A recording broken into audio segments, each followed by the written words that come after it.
சாந்தி. இன்றைய முரளியிலிருந்து கேள்வி பதில். மே 18.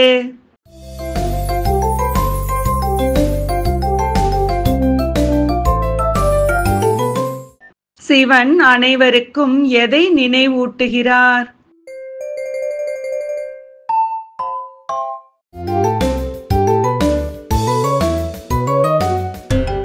அனைவரும் ஒருவருக்கொருவர் ஆசியே தருக, ஆசியே பெருக என்பதை.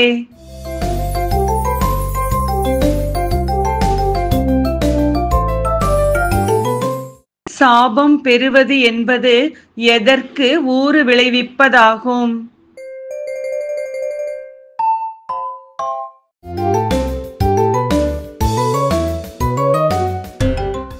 ஸ்ரீமத்தான சுகமே பெருக சுகமே தருக என்பதற்கு.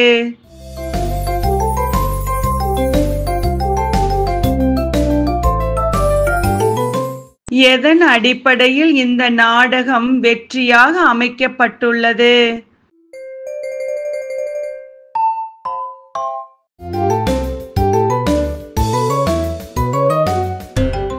நிச்சய புத்தியுடன் திரும்ப செய்தால் மட்டும் போதும் என்ற அடிப்படையில்.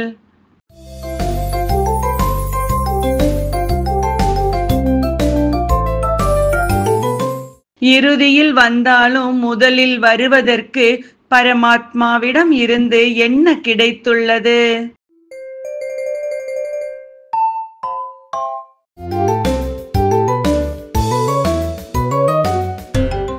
அனுமதி கிடைத்துள்ளது.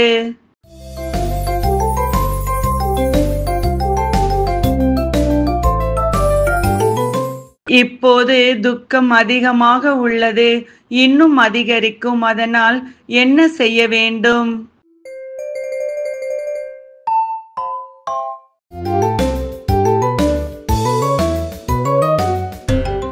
ஞான சூரியன் ஆகி சுகம், குஷி, அமைதி, ஒத்துழைப்பு என்ற கதிர்வீச்சை பரப்ப வேண்டும்.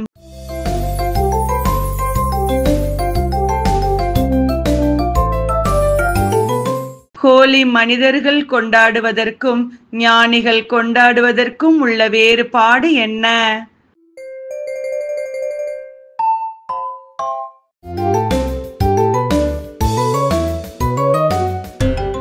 மனிதர்கள் பழையதை எரிக்கிறார்கள், ஞானிகள் யோக அக்னியால் தூய்மையின்மையை எரிக்கிறார்கள்.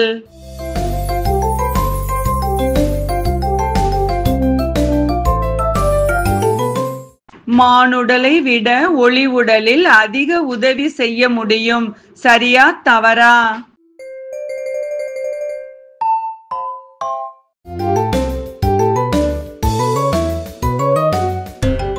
சரி.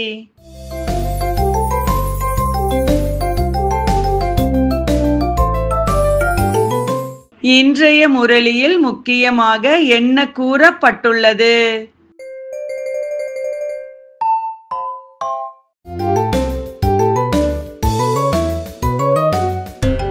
தனது தொடர்பில் வருபவர்களுக்கு தைரியம், ஊக்கம், உற்சாகம் கொடுத்து பரமாத்மாவுடன் தொடர்பை இணைத்து விட வேண்டும். நன்றி. ஓம் சாந்தி.